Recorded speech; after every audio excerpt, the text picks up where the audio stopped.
Thanks for listening to the Pop Culture Cosmos and the PCC Multiverse.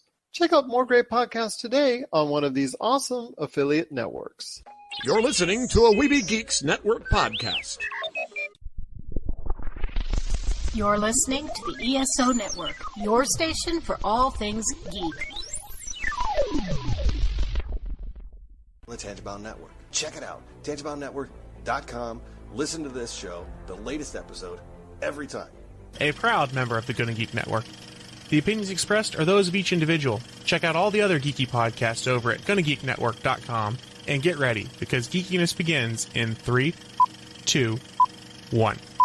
On this week's episode, Superman returns to the DC Universe. What does PlayStation have up its sleeve? And some cooking ideas while you're at home. All this and more as we once again delve into the pop culture cosmos. Welcome to the Pop Culture Cosmos. And we're back with another episode of the Pop Culture Cosmos. It's Gerald Glassford coming right back at you here. Tell you what, thank you so much for being part of all of our great shows, which includes the Pop Culture Cosmos, Game Source, Inside Sports Fantasy Football, and the Lakers Fast Break. And if you can, check out all the back episodes that we've done in the past couple weeks of the Lakers Fast Break. Some great and entertaining conversation there with a lot of great guests.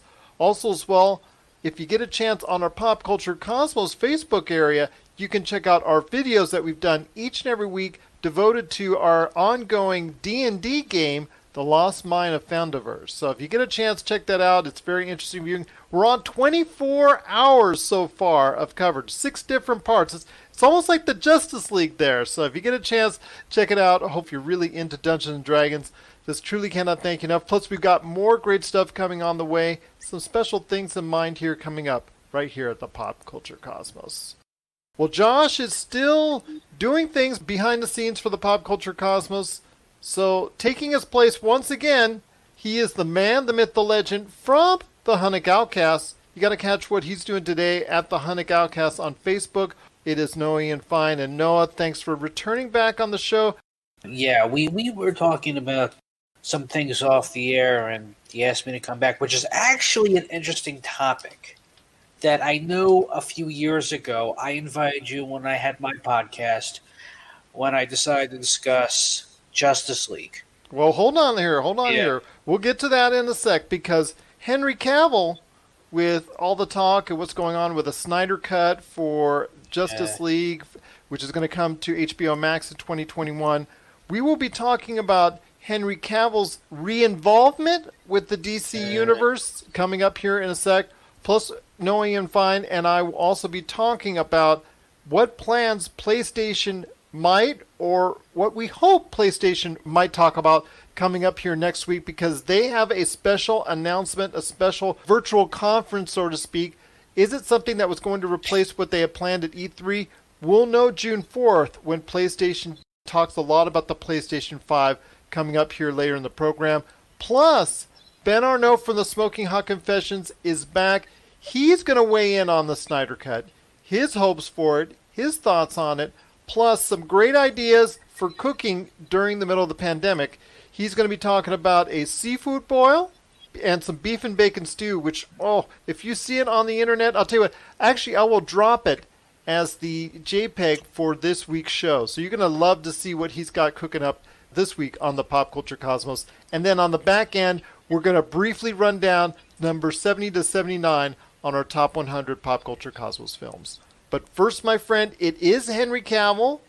He popped in on that Zack Snyder viewing of Man of Steel that he did a couple weeks back. And, of course, that led to the announcement of the Snyder Cut for HBO Max coming in 2021. But it looks like the love fest between DC and Warner Brothers and Henry Cavill is going a little bit further once again, because after rumors he was on the outs, he may be back in. At the very least, if not a Man of Steel 2, appearances in several other DC films. Yeah, I'm a little confused about it. First of all, did anybody really want to see a sequel to Man of Steel? Yeah, I know there was an Easter egg with LexCorp. Yeah, I know with Batman v Superman, we had Jesse Eisenberg as Lex, and at the end of Justice League, we had Lex claiming he was going to create, the Legion of Doom or whatever. But in the grand scheme of things, I didn't know who Harry Cavill was before Cavill before Man of Steel, and after people were saying should Ben Affleck come back because now they figured if Cavill comes back, Affleck should come back. Here's my 2 cents. I reviewed Batman v Superman. We reviewed Justice League.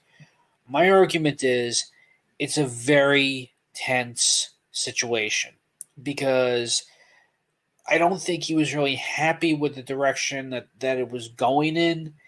And I just, even if he did show up in the end of Shazam, where Shazam claims he knows Superman, we just saw the body double, we didn't see Cavill's head. I don't know what, is he just going to have cameos? Is he going to do like what they did with the MCU? Superman to me, unfortunately, he's got the powers of a god or a demigod, but he's never as interesting unless he's with the Justice League. With his character, we've talked about a lot about the Snyder Cut and all that. I think there still is room for Henry Cavill in the world of DC. I think you could do the same thing. The parallels between him and what Chris Hemsworth did with Thor, there's been talked about how his character was just as wooden. His character was just as much cardboardish in the Marvel Cinematic Universe, but you saw what Taika Waititi did to spice up his character, and it fully fleshed it out to where people now want to see Thor Love and Thunder and see Thor in appearances once again in the Marvel Cinematic Universe.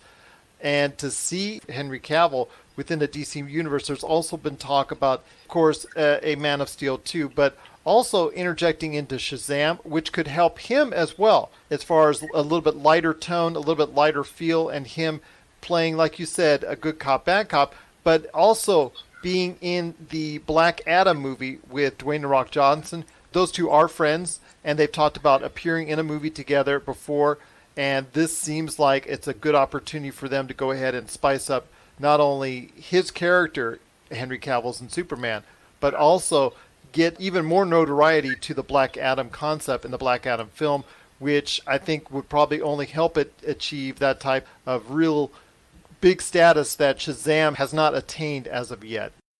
What are your thoughts out there on Henry Cavill coming back to DC? Share us your thoughts, popculturecosmos@yahoo.com. Well, my friend, before we head to the break, and Ben Arnot from Smoking Hot Confessions and his conversation on everything DC, and also some great cooking tips as well, I wanted to go ahead and get your opinion on what you're hoping for later this week that's happening on the 4th when PlayStation is going to show off their wares for the PlayStation 5. I'm assuming this is going to be the conference that they were going to have, for the most part, that they were going to go ahead and show off had E3 gone off without a hitch. The only thing I'm hoping for is backwards compatibility. I would really like to see everything, and these are rumors, and there's always been these cock and bull stories about why we couldn't go backwards and why we're going forwards. And I think when I gave up with PlayStation 4, mine kind of died. I could have had it repaired. But I just felt myself going back and wanted to play PlayStation's 1, 2, and 3 games because I was just tired of you're so concerned about the cinematic cutscenes, and instead of taking those cutscenes and making it now everything seems to be cinematic. Even with that 2017 version of God of War, where it's just a cinematic cutscene and you're going right into the game, and that should be cool. But I don't want a CGI movie. I want to play an old school game. It would be great to bring back the entire library, even if God forbid you had to repurchase it, which is really getting to be annoying. I miss playing PlayStation 1 games. I miss playing PlayStation 2 games. I thought that was the best system. 3 and 4 were trying to go more CGI. I don't know where else you could really go with this anymore. No, don't even remaster. Just find a way with your streaming service with Now. Just bring back the original library, just the way that Switch was trying to do with their Super Nintendo and Nintendo Online service. Well, backwards compatibility is a key. Hopefully, they will go ahead and follow suit that the Xbox Series X is going to be doing when it comes out, and that is going to have full backwards compatibility, I believe, all the way down to original Xbox. The PlayStation 5 might be a little bit more difficult because you're talking about even older games and older systems in question dating back to the 90s.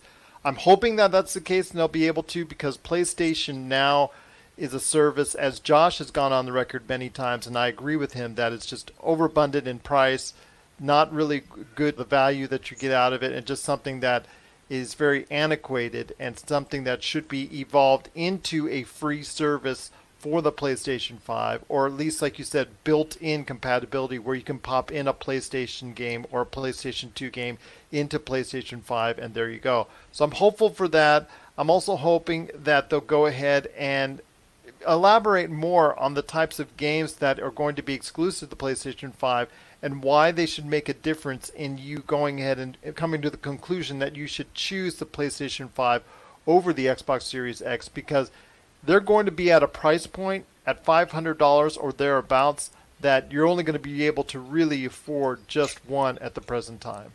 I guess we'll see what happens next. No, it's this week, actually. June 4th, it'll be this week, so we'll find out then. We will find out this week on June 4th what PlayStation has in store for us gamers out there for its PlayStation 5. What do you hope for when it comes to what they're going to debut? Let us know. popculturecosmos@yahoo.com. Well, coming up next is Ben Arnot from Smoking Hot Confessions. He's going to be talking some DC and what he's doing as far as cooking in this time of pandemic with a nice seafood boil and some beef and bacon stew. Sounds good. He's coming up to tell you all about that and more coming up after the break. This is the Pop Culture Cosmos. For the latest news and information, analysis and opinions on the Los Angeles Lakers and the NBA, check out the Lakers Fast Break podcast today on wherever you get your podcasts.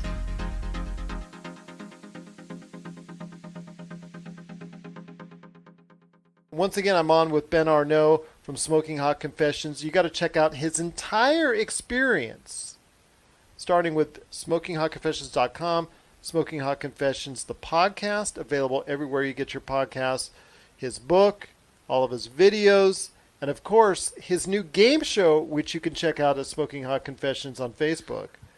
All that great stuff going down, and of course, his merchandise as well. But before we go into more about Smoking Hot Confessions, I want to talk to you about, I'm sure you caught the news already, about Justice League, a movie that we've talked a little bit about as far as within the DC realm, because you are a comic book aficionado and someone who's very invested as far as into the movies that they've created and spawned off of.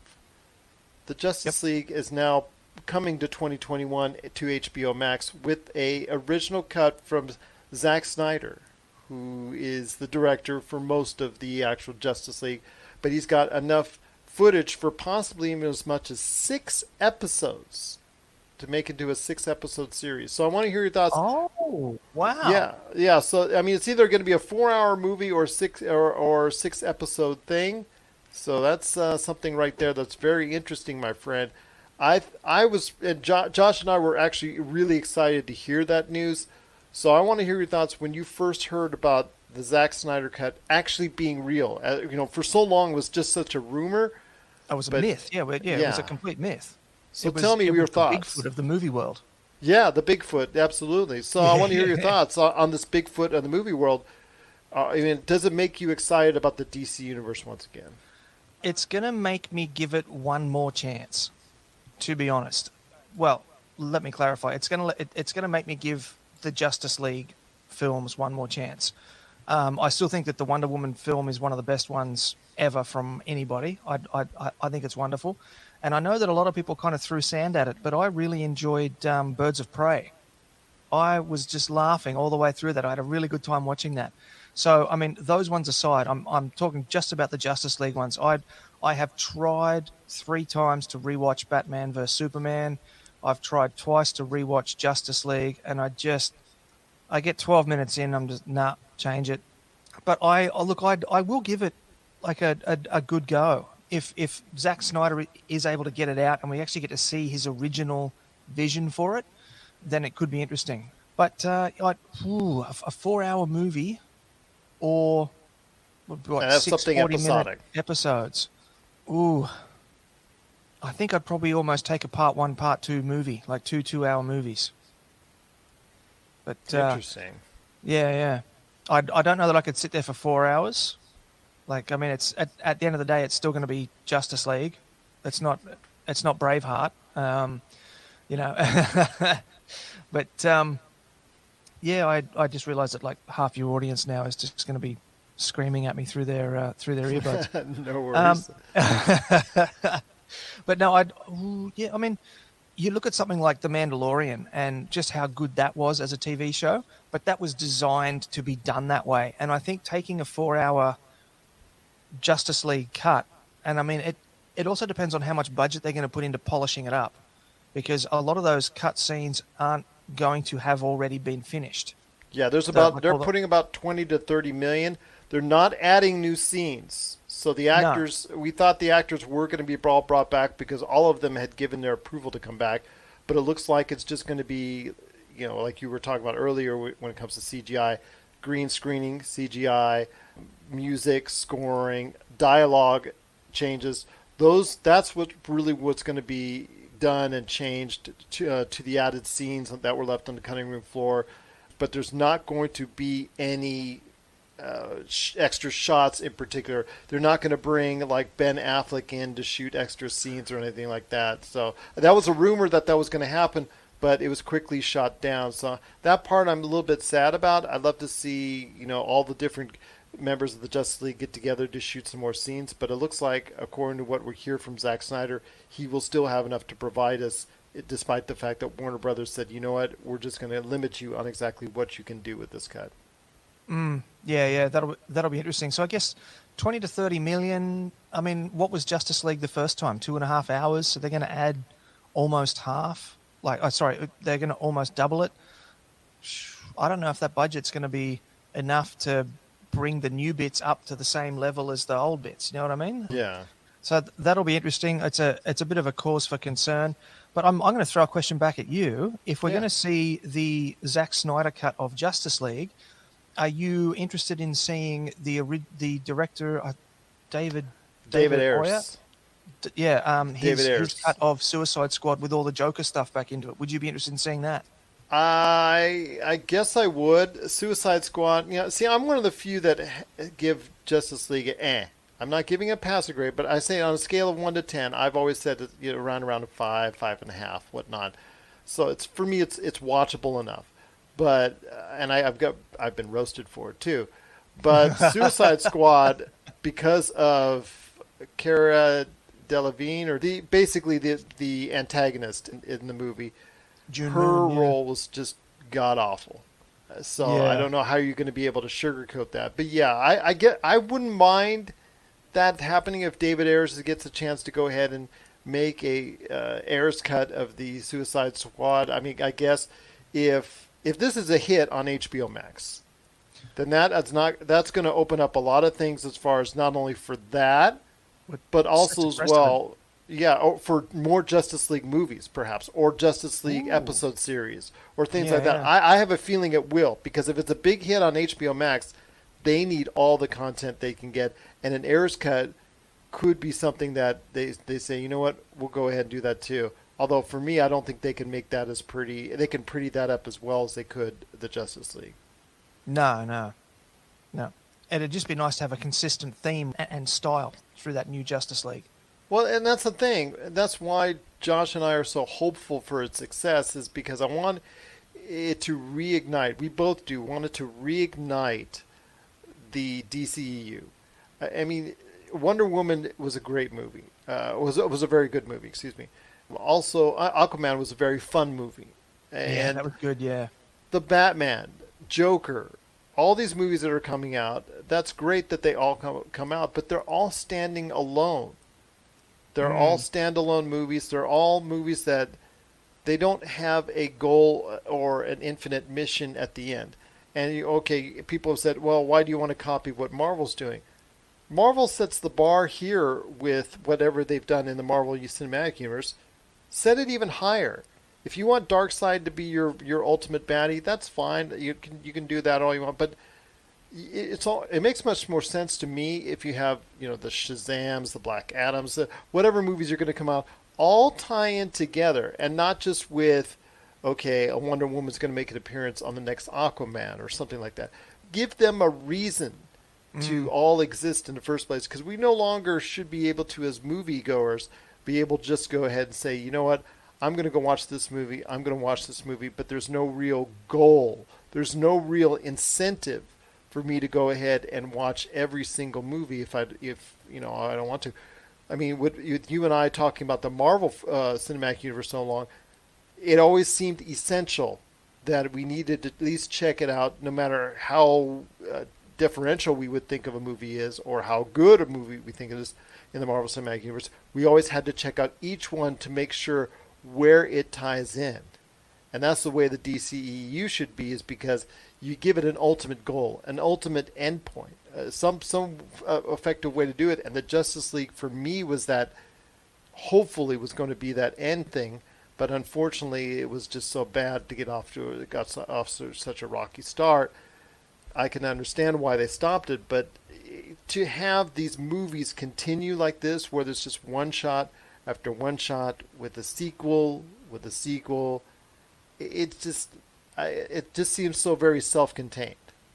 Yeah. Well, I got two thoughts that I want to throw out there. For me, the biggest difference between the Marvel Cinematic Universe and the DC Universe is the storytelling. So Marvel, we had everybody's story, and we were invested in every single character before we saw them come together. And when they did Justice League, I mean, where did Cyborg come from? He had about 22 seconds worth of backstory in the Justice League film, and that was it. And I think that given the modern society that we're in, where we're all like half a step away from being a cyborg now with all the technology that we've got like around us, he would be a really relatable character if they had built him out. And as it is, Justice League's come and gone. They've announced that they're not going to do any more work with Cyborg. At least that was the last thing I read, was that they weren't going to do any more, well, with that iteration of Cyborg. I know there's a Cyborg in Doom Patrol, which I love. Doom Patrol is fantastic. But I don't care. I don't care that they're not doing any more with that Cyborg character, and I should care. Yeah. I should care. Like, he was part of the Justice League. I should care that I want to see more. It should be the same thing as like, well, we want a solo Hulk film. Rah, rah. Like, where are the people jumping up and down going, we want a Cyborg film? And it's because they just didn't do the storytelling, and just nobody cares. But I think there should be an end goal for the viewer. If you're going to have this big universe, tie it in and have some ultimate common goal for them to work towards to. And if you don't, it just seems kind of pointless for me to go ahead and say, you know what, I got to catch your next DC movie. Yeah. Flashpoint was the second thing that I wanted to talk about. Yeah. So you mentioned the Batman standalone films. There's talk of Black Adam. I'm not too sure about what the integration is going to be there with Black Adam, just how far he's going to be integrated. I mean, right now it's just with Shazam because they're so closely aligned. That has to be, I think, something that they're going to deal with ultimately. But wouldn't it be awesome if they delved beyond that and were, if Black Adam's going to stay bad, if he's going to stay, Dwayne Johnson against Gal Gadot for a certain reason, or going against the full forces of the Justice League or something like that, or if they work together eventually, just something that it entices us to go ahead and watch all the films as opposed to just pick and choose one or the other. Well, see, I think that the abandoned plan to do Flashpoint, I think that was the opportunity where they could have said, you know what, look, we're going to just discreetly put this behind us.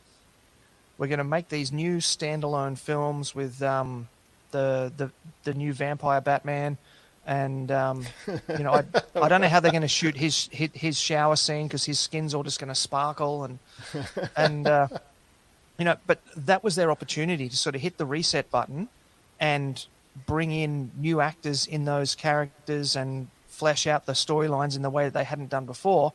That was their out. That was their reset button. That was their chance to have another crack at it. And the last thing I read was that they're not going to do Flashpoint anymore. And just from a storytelling point of view, that makes no sense to me. That was a perfect opportunity to try and reinvest in the storylines that they hadn't invested in before. It just seems so funny that in the CW, the Flashpoint per se, or the Flash series, is something that all these other DC shows work around because it's the most popular of the shows, and it's the most it's the foundation by which all these other shows are actually even existing.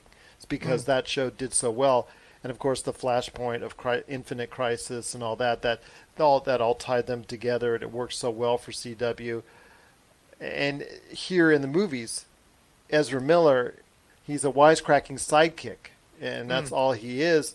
And when, like you said, there could be so much more depth given to his character, and with a Flashpoint movie, you could do that. But Warner Brothers, I'm assuming, because he's just a wisecracking sidekick character in the Justice League, you really don't want to invest $100 to $200 million on a Flashpoint movie because you don't think he's been very well served. Just like you said with the Cyborg movie.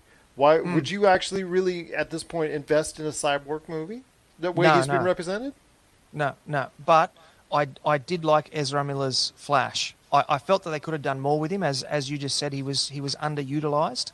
But Ezra Miller brought a certain kind of just wide-eyed, naive innocence and optimism into this world-ending cataclysmic event type thing, and so I enjoyed that as a point of contrast to Batman's doom and gloom and Superman coming back and trying to kill them all and all that sort of stuff, and just his line where he says, "I've never done battle," and the way he delivered that, I just thought that was just great.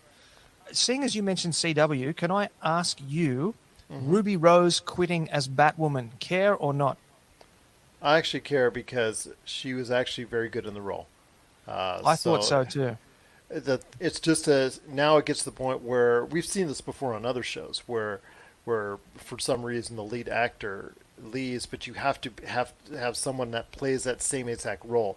That's a very hard thing to do, a very hard thing to duplicate. You can have where like The Walking Dead, where Andrew Lincoln says "ta-ta" and leave, but you still have a foundation for a show. It may not be as popular, may not be as good of a show, and it isn't. But it's still a show. Yeah, and still, because this is going to be very hard to make a show because that person who comes in has to play the same exact role as Ruby Rose. Well, that's what I was going to say. Andrew Lincoln leaving as Rick Grimes, the show's not called Rick Grimes. Yeah. So, I mean, if Rick Grimes leaves the show, Rick Grimes leaves the show. It's not like Batwoman's called Batwoman. You can't have a Batwoman show without Batwoman. So it's going to be interesting with the recast. But I mean, it worked pretty well with Spartacus. So, anything's possible. Anything is possible, but still, it's going to be a very hard fix for CW. But then again, in America here, it's so lightly watched as compared to other network shows. I mean, they're minuscule compared to what we see from other shows that it might not make a difference too much. I just thought she was very good in the role. Yeah. As a martial artist, I had a bit of trouble just with the mathematics of how many men 3 times her size she was beating up. Like, without a doubt, yes, women can beat up men. I'm not saying that at all. If anyone out there is listening and I've triggered somebody again, but just the math of a smaller person beating a bigger person. Yes, a smaller person can beat a bigger person. Yes, a smaller person might beat 2 bigger people, but line up 25 of them in a room, the little person's going to wear out. Especially if that person doesn't have, some super ability. They're not from Krypton or anything like that. No. So it makes it harder to believe. Yeah, exactly. Yeah, I mean, Supergirl just plowing her way through a room full of bad guys.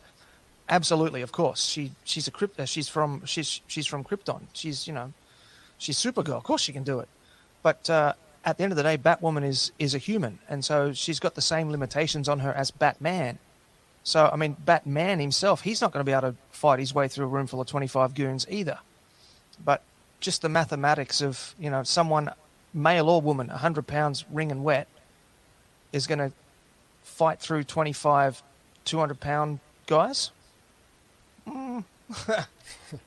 But I'm being picky. I know I'm being picky. Oh, no worries, my friend.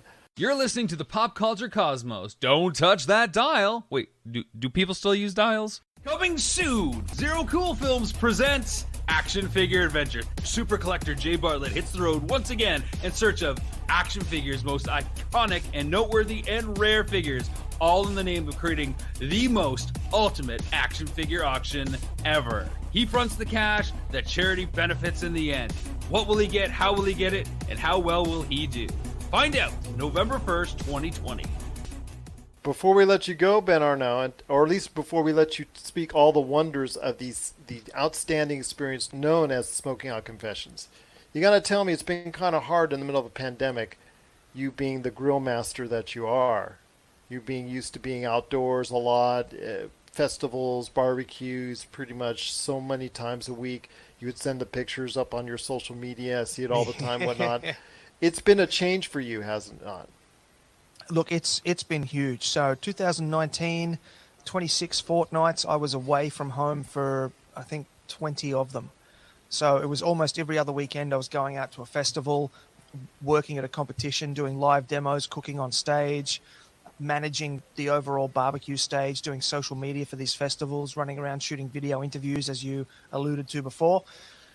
And then it all just came to a screaming halt. And fortunately, the landscape has finally finished working in the backyard here. And so they've built me this beautiful big outdoor fire pit. I don't know if you saw the photos of that. So I've been experimenting with that, cooking on that. And I've got a camp oven that my mother bought me years ago, and I've used it sometimes when I go camping. I believe in America you call them Dutch ovens. Yeah. In Australia, a Dutch oven has a completely different meaning. I'll tell you what it is when we're off the air. Fair enough. So I've been having a lot of fun spending time building fires in the fire pit and practicing some outdoor cooking. So I've just recently published a beautiful beef and bacon stew cooked in this Dutch oven above a wood fire that I've built up and burnt down into coals, and it was just divine. I managed to grab hold of a couple of bags of like crawfish boil spice, which is really rare over here. And I just happened to go into a shop to find something else and saw it, and I grabbed it all. So I'm going to do like a mini seafood boil because it's going to be real hard for me to find crawfish here. So I'll have to improvise. And I think next weekend I'm going to do up a seafood boil out in the backyard over the live fire. Very nice. The good news was I did manage to buy a new freezer. So just before Christmas, our little freezer out the back died, and I had to throw away about $400 worth of meat, which was just heartbreaking. And because of COVID, I had to order a new little, it's a bar size freezer, not a chest freezer, but a bar size freezer. Took 8 weeks for me to be able to get this little freezer. So last weekend I spent all day Sunday. I brought out my big smoker. It's a big old offset smoker, traditional style, fire at one end, meat in the other end. And I cooked up a whole brisket, a giant beef chuck roast to make pulled beef, 2 pork collars to make pulled pork, and I did about a dozen chicken breasts.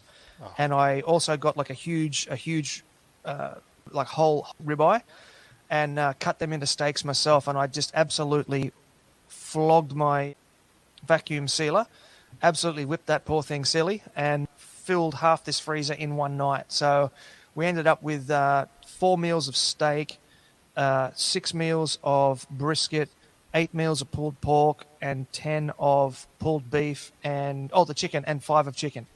Oh my God. So it's all just vacuum sealed. It's been smoked in the traditional wood-fired smoker. It's got a variety of different spices on there that different companies have sent me to try out.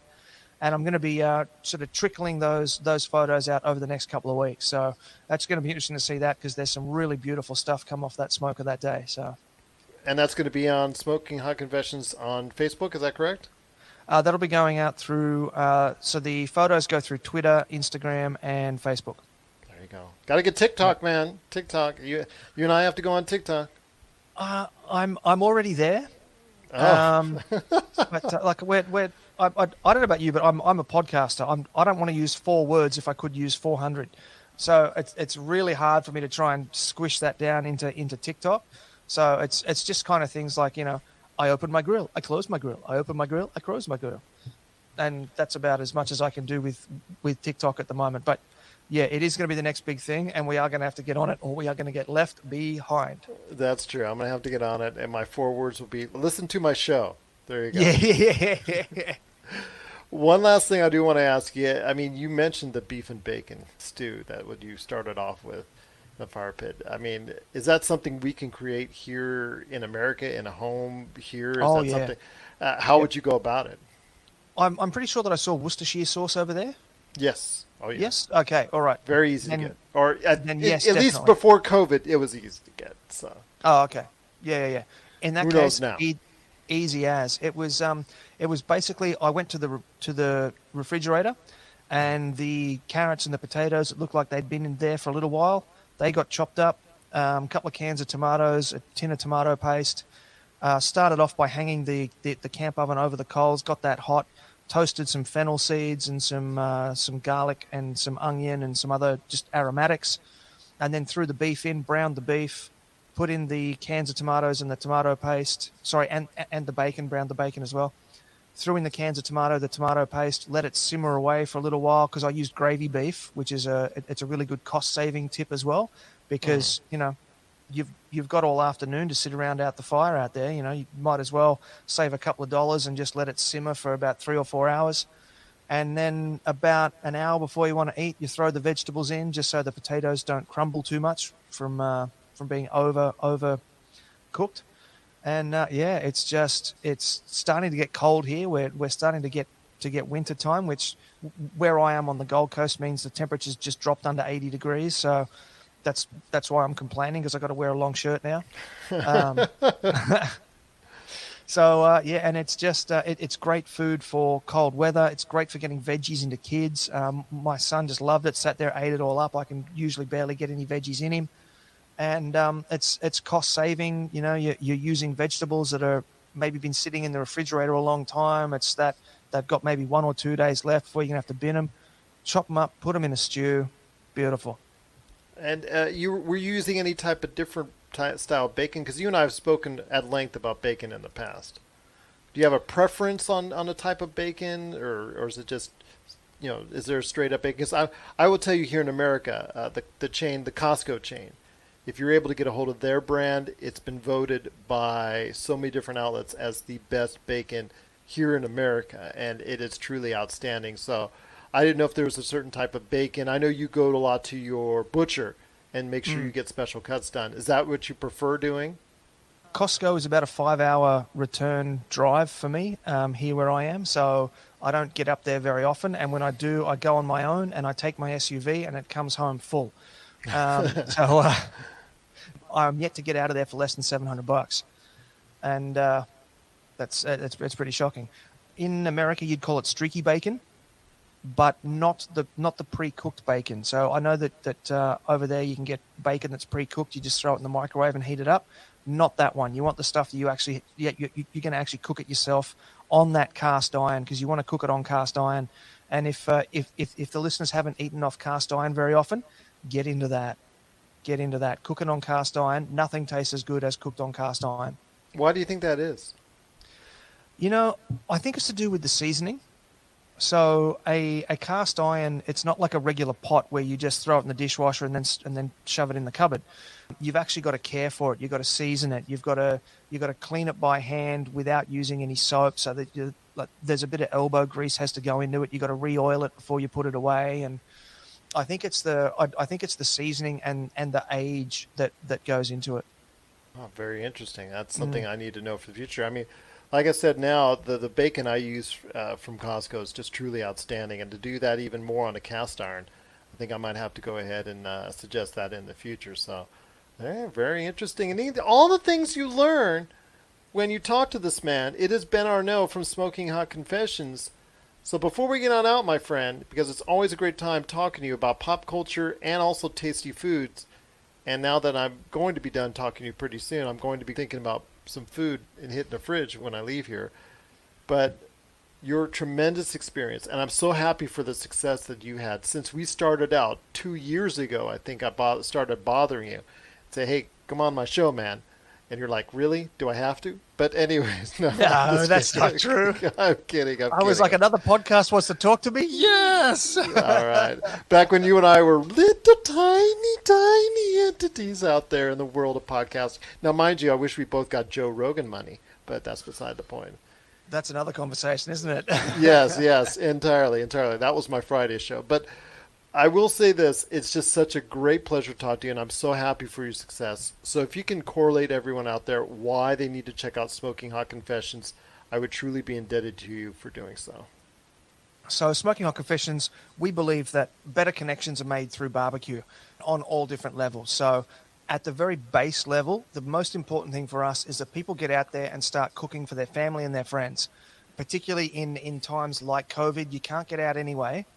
You can either order in some junk food or you can just go outside, light up your charcoal, knock the dust off your grill, get reacquainted, and start to cook some really decent stuff. And you will be surprised. You will be able to cook much better things out on your 30-year-old Weber kettle that you haven't looked at for 28 years, and you'll be able to cook much better stuff on that than you'll be able to order in. And once you get the hang of it, you will surprise yourself. If I can take just one extra minute and just tell a quick story. Before our last trip camping, the night before we left, we went down the street to a famous steak restaurant down here. Everyone raved about it. Steak. So we went down there. It was $45 each for a steak. So it was pretty pricey. With the current Australian US dollar exchange rate, I think that's about $3.75 US. It's about $32 US. And so the next day we went out camping, and I had my camp oven with me, my Dutch oven, my cast iron. And we went through Costco on the way. We were talking about Costco before. We went through Costco on the way, and we picked up a bunch of steaks. And that night we got out to the campsite, built a fire, and I went to cook these steaks, and I went, oh, I didn't bring anything to cook these steaks on. What am I going to do? And I just improvised, took the lid off my camp oven, turned it upside down, and sat that on the coals. And it was a somewhat concave hot plate almost. Mm-hmm. And just let that get all hot, seasoned that with a little bit of oil, salt and pepper on the steaks, grilled them on the cast iron. And I tell you what, they were better than the $45 steaks that we'd had the night before at the world famous steak restaurant. So, you will surprise yourself, and you will bond with your family, because they're going to want to hang out. You're doing something outside. They're going to want to come hang outside. Get kids off the PlayStations. Get them off the iPads. Get them involved in what you're doing. Teach them how to cook a steak themselves. My son's got his own special Evan-sized Weber, we call it. It's a little 18-inch Weber. He's got his own one, and he'll cook his own steak on that one while I'm standing there cooking my steak on my Weber. And just have some fun with it. Make those connections. Involve everybody, and just have a good time. There is no better place to go to learn more about the world of grilling than your experience at Smoking Hot Confessions. Could you make sure before we go on out and let them know exactly everything you're doing there? I mean, there's a ton of stuff, and I may have even left something out. No, you actually did very well. There's, of course, the website where it all started, recipes, tips, how-tos, product reviews, all that sort of stuff. The podcast, you can also find it on the website or anywhere else where you get your podcasts from. The social medias are always getting flooded with our photos and our videos and all that sort of stuff, just keeping everybody updated with what we're up to. And you mentioned the game show, which has been really fun. That's been my little COVID project. We have an online group, the Smoking Hot Confessions Barbecue Community, and it's grown a lot recently. We're up to about 2,500 people in there now, which is really cool. And we've all been locked at home for 2 months, and it's a very Australian blokey thing to go out on a Friday night and meet up with your friends in a pub and have a couple of beers and just blow off steam and then go home again. And we can't do that anymore. So I thought, okay, I need to do something for my community, because I'm worried about everybody being at home, locked in, and not having this opportunity. So I came up with this concept. And I use a website called Kahoot and Zoom together. And I've basically created a TV-style game show using the internet, and it's 20 questions. It's kind of like pub trivia, but all about barbecue. So it's really good fun. 20 questions, 4 rounds, 5 questions per round, multiple choice. And there's a live leaderboard tally update after each question, and there's music that goes all the way through it, and there's a countdown timer, and it's really good fun. It's really great stuff. We've done 8 rounds of it so far. We've got 2 rounds to go. We actually managed to pick up a little sponsor, which was cool. So at the end of round 10, the points champion after the 10 weeks is going to get a nice little prize pack from 4 Monkeys Barbecue, which is very generous of them.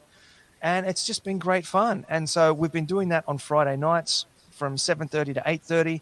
And then from 8:30 onwards, we remove all the branding, switch off the recorders, and it's just have a beer and a catch up and vent if you need to, just chat, hang out. And it's been really good. We've had some international visitors join us from Texas. It was about 11 p.m. for us, and it was 5 a.m. for him. So was pretty funny. He was swearing that he was drinking coffee, but I don't know. And we've had some fellas jump across from New Zealand and join us. It's been really good, and it's all family friendly stuff. That is one rule we do have at Smoking Hot Confessions.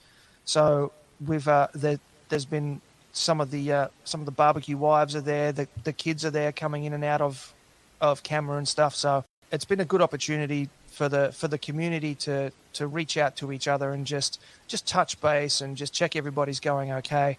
And I think it's meant a lot to a lot of people, and I've had an absolute ball doing it. So it's actually the highlight of my week. So, well, there you go. And then don't forget your awesome podcast as well.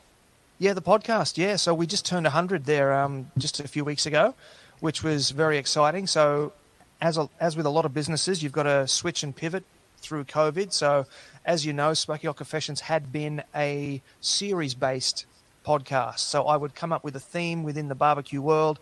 We'd explore that for 10 or 15 episodes, and then I'd go do something else for a while, and I'd give the podcast a break, and I'd come back. Thanks to COVID, we've now switched the format, and we've had some technology updates to make things a bit easier for us, and we've now switched to a weekly format. So I think we've released 21 or 22 episodes just this year already, and it's the end of May. So it's been really exciting. The episode last week was really quite interesting. I had a good old Texan boy, farm-raised, barbecue-loving mushroom scientist. He reached out to me and challenged me that his mushroom-based meat substitute could satisfy any meat lover. Really? I said, all right, you are on.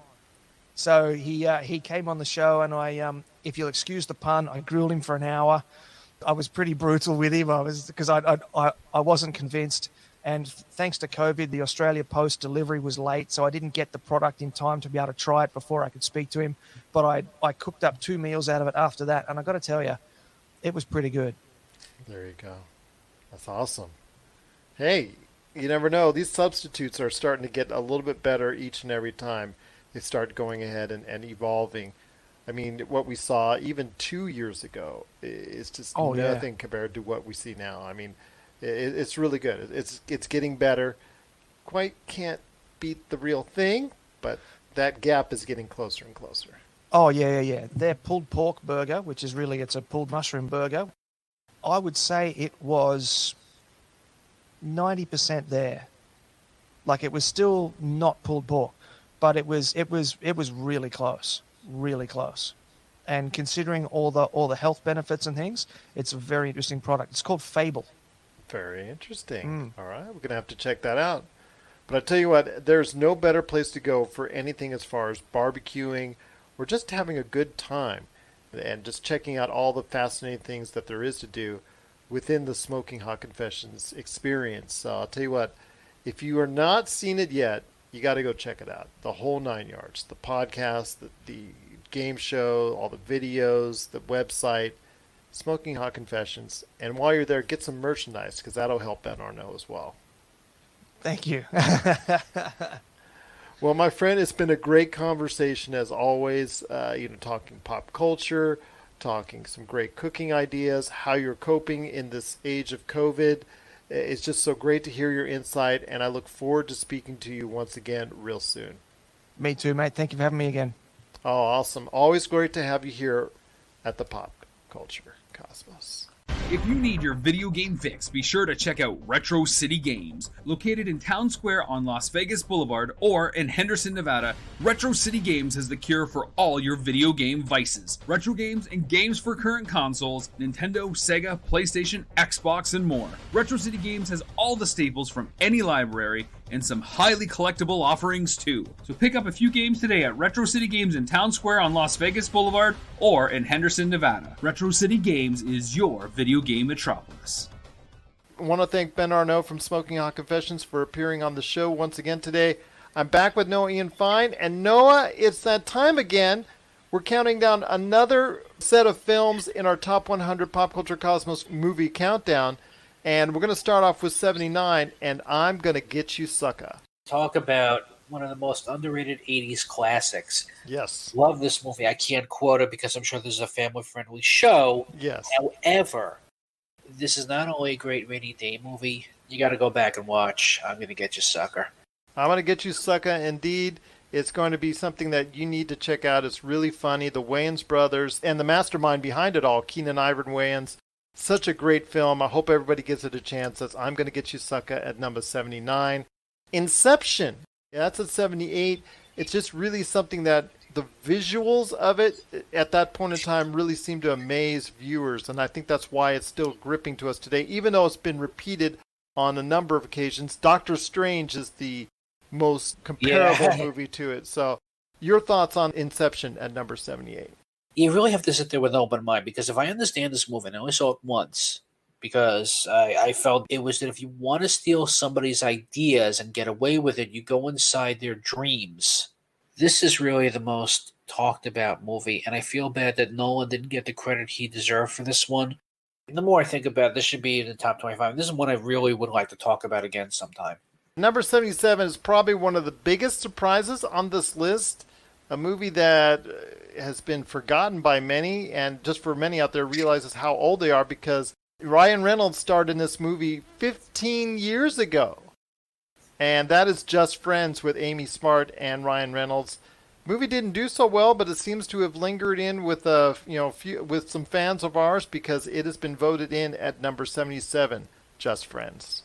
It brought back the 1980s romantic comedy, and I also love Anna Faris as this psychotic Britney Spears character during a time with Britney Spears and her controversy. I have seen this movie several times, love it. It's pretty much secured why Ryan Reynolds is Deadpool and is a Canadian treasure.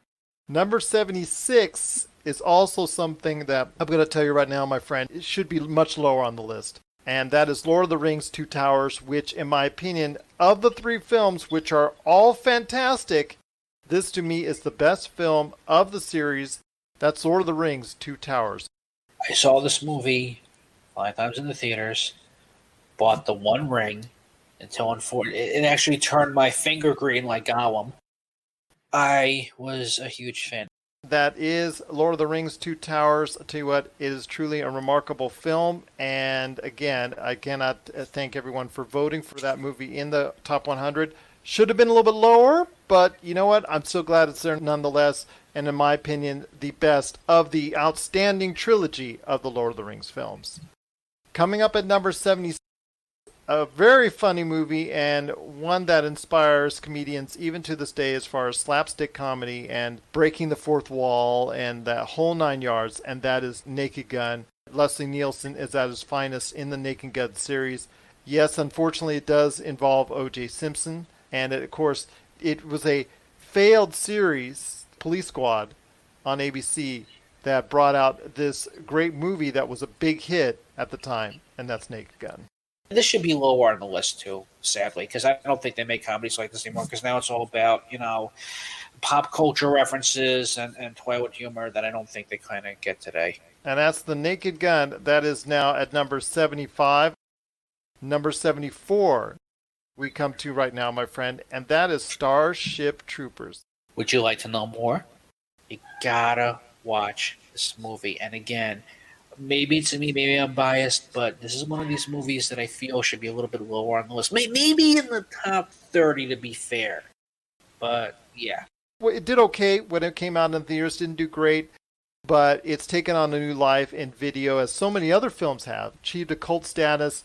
And I think as well, and you're going to be disappointed again in me when saying this, it's going to probably necessitate a reboot at some point in time. That's 2 and 2, my friend. I'm telling you, Darkman and Starship Troopers. No, it's inevitable. I'm not nothing I'm hearing. I'm just saying it's inevitable. That's Starship Troopers at number 74.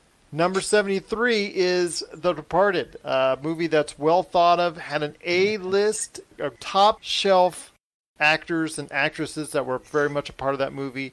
Did it all come together? For many people, it did in Martin Scorsese's The Departed at number 73. If you're a Scorsese fan, to each his own, but for me, Scorsese's done better. Number 72 is John Carpenter's suspense horror movie that has been very popular over the years and well thought of as one of John Carpenter's best. At number 72, it's The Thing. John Carpenter was very good working with Kurt Russell, and it shows. And it showed also in Big Trouble in Little China. And it really was about who's real and who's an alien that's a shapeshifter. It had a great cast. It had great chemistry. Wilford Brimley was at his best. Kurt Russell was at his best. But yeah, they don't make movies like this anymore with the practical effects, and that's a shame. So watch the original Thing. That's number 72, and that's The Thing from John Carpenter. Number 71 is an exquisite foreign film. I just have seen it on multiple occasions. I cannot recommend it much higher. It's truly a great film, very inspirational, and just some very well thought out directing. And if you're into international films, then you should definitely check out number 71, Y tu mama también. And Your Mother Too, which is the English translation, I believe. I do remember this film, but check this one out. International films were making a bigger deal in the late 90s, early 2000s more than they were 30, 40 years ago because, unfortunately, people did not want to read subtitles. But, yeah, out of all the foreign films that were starting to become a bigger deal in Hollywood now, this is definitely one you want to check out. That is number 71, and that's Y tu mama también. Excellent film, and I highly recommend it as well. Number 70 is something that we talked a little bit about the director of this film, and that was in last week's episode of the PCC Multiverse when we were talking about our previous 10, 80 to 89, and that is Sam Raimi. This is something that I know is up your alley with Ash coming back out for number 70, and that is Army of Darkness. Wow, so we've talked about the Wayans brothers, we've talked about Nolan, we've talked about Ryan Reynolds. This has been a stacked group Peter here. Jackson, Naked Gun, Scorsese, John Carpenter, great foreign film. And now we're ending it with Sam Raimi's Army of Darkness. You know, I remember watching Evil Dead 2 and wondering if we were ever going to get a sequel. And when we did, man, it didn't disappoint. And definitely get your hands on that Blu-ray edition if you really want to hear some great stories and some great documentaries. But yeah, that's it. Just disappointed it's too high on the list, man. That's number 70. That's Army of Darkness. Obviously one of Bruce Campbell's finest, and also Sam Raimi's as well. So that's our list right now of numbers 70 to 79. Remember, each week on one of the episodes, either the Pop Culture Cosmos or the PCC Multiverse, we will be debuting a new set in our list of the top 100 films from Pop Culture Cosmos that was voted on by you, the listeners and followers of the Pop Culture Cosmos. So if you want to hear more, or if you want to read more, or if you want to know more about our top 100 films, you can check out previous episodes or go ahead and check out, coming up very soon on popculturecosmos.com. I'll have the written list coming up here in a little bit at popculturecosmos.com, so check it out. Hopefully you will and get a chance to check out everybody's thoughts on our top 100 films for Pop Culture Cosmos. Well, my friend, it's been a great episode. I cannot thank you enough for being a part of it right here on the Pop Culture Cosmos. Looking forward to some more great things as Josh returns to us at the PCC Multiverse, but I cannot thank you enough for stopping by once again. Any last thoughts on the way out? Yes, I do have some thoughts. Because, again, I don't know every movie that's going to be on numbers 1 to 60. But please, if there is a movie god out there, I hope and pray that at least Evil Dead 2 is in the top 20s. And I kind of hope, I know it's not your favorite. I don't think E.T. has been discussed. It'd be curious, but I really hope that number one is what I think it is. And not just for pop culture purposes. I have reason what my number one would be. I don't know if we could ever talk about it, but it would be something interesting that I feel it is in the Criterion library, and it's well deserved. And so is this director, but again, another time. But again, Gerald, thank you so much for having me on. Thank you so much, my friend, indeed. So for Noah Ian Fein, this is Gerald Glassford. It's another beautiful day in paradise right here in the Pop Culture Cosmos. We thank you for listening. And here's hoping you have yourself a great day.